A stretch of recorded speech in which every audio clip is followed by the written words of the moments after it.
Olá, este é o Boletim Diário de Notícias da Ucrânia no canal ATV Português. Siga-nos para saber mais sobre os desenvolvimentos no fronte, na tecnologia ucraniana e a vida durante a guerra. Ative o sininho e inscreva-se no canal. Vamos aos destaques de hoje, 6 de outubro. Ataques de drones ucranianos provocaram incêndios e apagões na Rússia. Lviv foi atacada enquanto 3 satélites chineses estavam sobre a Ucrânia. Putin ameaça romper relações com Estados Unidos por causa de mísseis Tomahawk. As regiões russas passaram as 2 últimas noites em um ritmo de vida já familiar. Explosões, incêndios e quedas de energia. Fontes locais relataram fortes explosões e fumaça subindo sobre instalações de infraestrutura, com bairros inteiros das cidades ficando sem eletricidade. Uma usina termoelétrica na região de Bryansk, na Rússia, foi atingida. Canais russos no Telegram relataram que um ataque com míssil interrompeu parcialmente o funcionamento da infraestrutura energética local. Testemunhas disseram que um grande incêndio começou no local do impacto e a usina termoelétrica Luz, ou Raio em português, em Belgorod, fez jus ao nome apenas por um breve momento. 3 clarões e escuridão veio em seguida. Segundo relatos preliminares, um ataque atingiu a subestação elétrica da turbina a gás. Como resultado, partes da cidade e áreas ao redor ficaram sem eletricidade e também foram relatadas interrupções no fornecimento de água.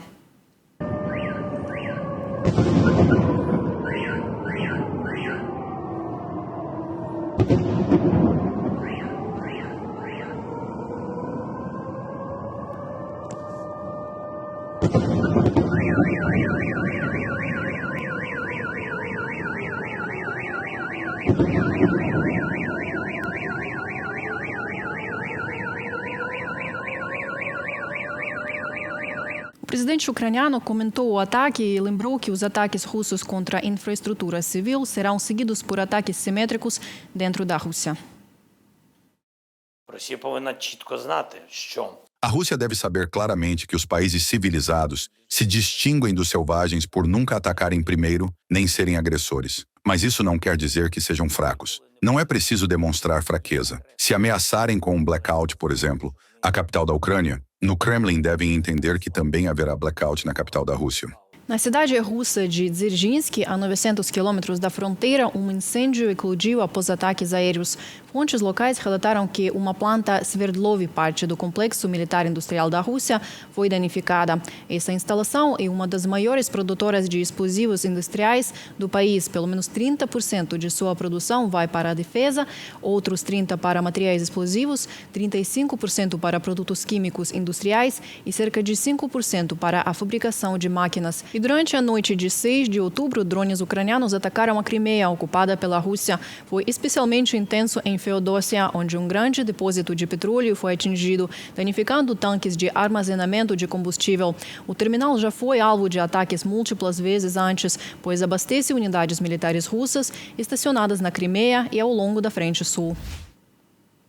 Explosões sacudiram Lviv durante a noite de 5 de outubro, quando a Rússia lançou um grande ataque terrorista nesta cidade ucraniana usando drones Shahed, mísseis hipersônicos Kinjal e mísseis de cruzeiro. Segundo repórteres da mídia Suspilne, esse foi um dos ataques combinados mais extensos à região de Lviv desde o início da invasão em larga escala. Investigadores documentaram danos em prédios residenciais, áreas industriais, escolas, locais de culto, depósitos, garagens e veículos. Técnicos em explosivos continuam inspecionando os locais atingidos, enquanto os serviços de resgate e emergência permanecem no local. O escritório do procurador regional de Lviv informou que uma família de 4 pessoas foi morta na vila de Lapaivka. Uma casa residencial foi destruída por um impacto direto. Uma família de 4 pessoas, incluindo uma garota de 15 anos, morreu no local. Mais um membro da família e 2 moradores próximos, com ferimentos de diferentes graus, foram hospitalizados. 3 outras pessoas receberam atendimento médico no local. Do relatório do escritório do procurador regional de Lviv, no Telegram. A emissora pública Suspilne relatou danos em vários locais civis em Lviv, incluindo o parque industrial chamado Sparrow, construído como parte do programa de resiliência econômica da Ucrânia, já durante a guerra em larga escala. O território estava completamente em chamas, sem qualquer produção militar no local, conforme informado pelo prefeito de Lviv. A extensão dos danos foi comentada pelo Comitê Parlamentar da Ucrânia. Na noite passada, um míssil russo destruiu o parque industrial Sparrow em Lviv. Este parque, que surgiu de um terreno vazio e se tornou um exemplo de como funciona a reforma de parques industriais, demonstrou que a indústria ucraniana pode se recuperar e crescer mesmo durante a guerra. Nunca houve produção militar lá. Era um espaço aberto e transparente para negócios, criando empregos e fortalecendo a economia ucraniana. Comitê de Desenvolvimento Econômico do Parlamento Ucraniano, no Facebook. Durante este grande ataque russo com mísseis e drones em 5 de outubro, que teve como alvo principal o oeste da Ucrânia, pelo menos 3 satélites de reconhecimento chineses equipados com radar de abertura sintética passaram sobre a região. De acordo com o site Militarny, que analisou dados da plataforma de rastreamento de satélites Heavens Above, satélites da série Yaogan 33 fizeram um total de 9 passagens sobre a região de Lviv depois da meia-noite. Mais tarde, por volta das 6 horas da manhã, outro satélite chinês, o Yaogan 34, equipado com tecnologia de reconhecimento óptico, também entrou na órbita da região, realizando 7 passagens ao longo do dia. Pouco depois, Pequim respondeu à declaração da inteligência ucraniana sobre a China fornecer dados de satélite à Rússia, dizendo, cito, "Não temos conhecimento da situação que vocês mencionaram." Enquanto os satélites chineses sobrevoam a Ucrânia e, segundo relatos, fornecem informações à Rússia, facilitando seus ataques contra civis, os políticos russos se sentem livres de qualquer ética e ameaçam diretamente os Estados Unidos, incitando a escalada das tensões. Мы должны их сталкивать дальше.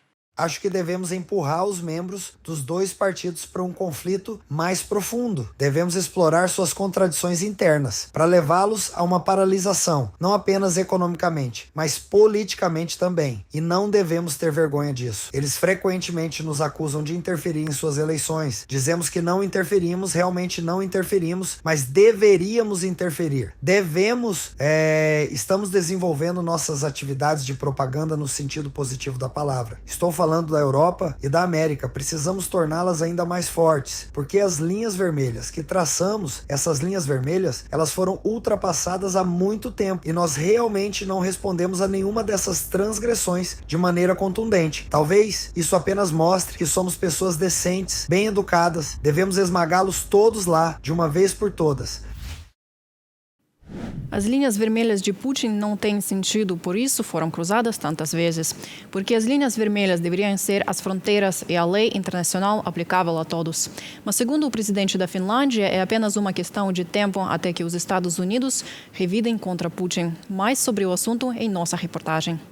Se os Estados Unidos transferirem mísseis de cruzeiro Tomahawk de longo alcance para a Ucrânia, isso destruirá as relações entre Moscou e Washington, afirmou o ditador russo durante uma reunião do Clube de Discussão Valdai. Em 1º de outubro, o The Wall Street Journal noticiou que os Estados Unidos autorizaram a transferência de informações de inteligência à Ucrânia para a realização de ataques com mísseis de longo alcance contra infraestruturas energéticas russas distantes da fronteira. Segundo o jornal, essa decisão foi motivada pelo fato de a Casa Branca considerar a possibilidade de fornecer armamentos de longo alcance a Kyiv. Putin também relembrou Donald Trump de quando o presidente norte-americano o chamou, assim como a Rússia, de tigre de papel. E eu disse a ele, sabe, você não está com boa aparência. Está há 4 anos travando uma guerra que deveria ter durado uma semana. Você é um tigre de papel? O ditador russo se ofendeu e, como de costume, respondeu. Bem, um tigre de papel, e o que pode resultar disso? Então vá em frente e lide com este tigre de papel. O discurso de Putin neste fórum de Valdai foi amplamente direcionado a Trump, e não apenas a Trump, mas também ao seu público, a comunidade MAGA. É evidente que ele está se dirigindo a essa audiência e enviando um sinal a Trump de que está disposto a negociar, de que tem uma postura favorável em relação a ele. Putin não criticou Trump, mesmo ao expressar insatisfação ou fazer advertências sobre os Tomahawks. Evitou entrar em polêmica direta com Trump.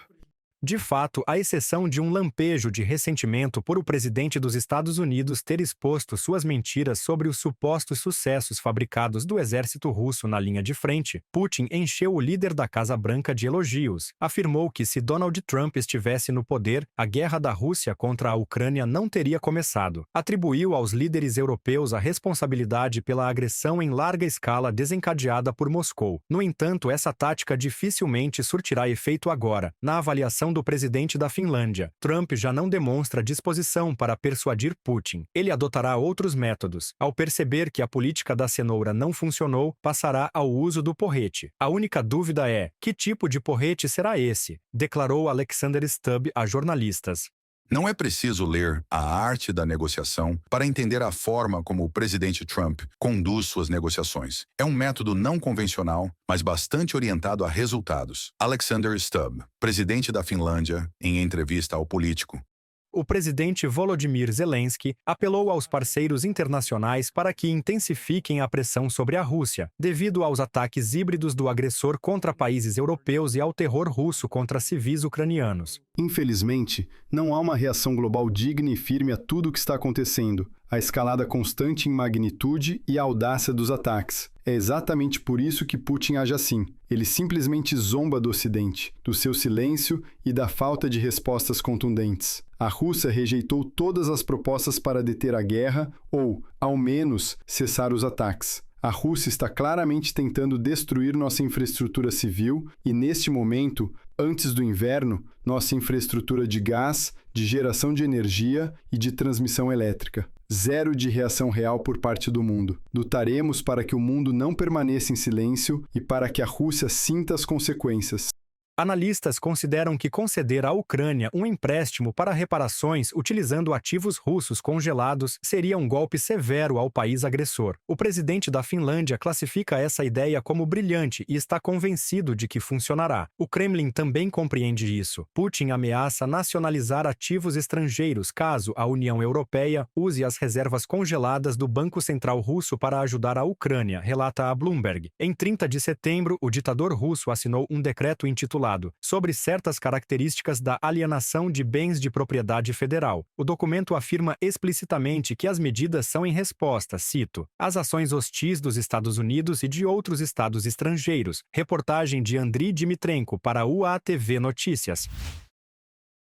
Isso é tudo por hoje. Mais uma semana da guerra russa ilegal na Ucrânia, que dura 11 anos. Estamos no 4º ano da guerra em larga escala. 1321º dia desde 24 de fevereiro de 2022. Enquanto o mundo pensa se deve usar ativos russos, se deve fornecer armas de longo alcance à Ucrânia, enquanto usa termos abstratos e discute narrativas sobre o mundo multipolar e o papel da OTAN, os ucranianos comuns de aldeias, de cidades, ex-fazendeiros, artistas, profissionais de TI, lutam pela sobrevivência daquilo que amam, seu país, sua cultura, seus entes queridos e pela vida. A nossa equipe da UATV trabalha para não deixar que o mundo esqueça disso. Se você apoia a Ucrânia, inscreva-se. Isso vai nos ajudar a alcançar mais pessoas. Até amanhã.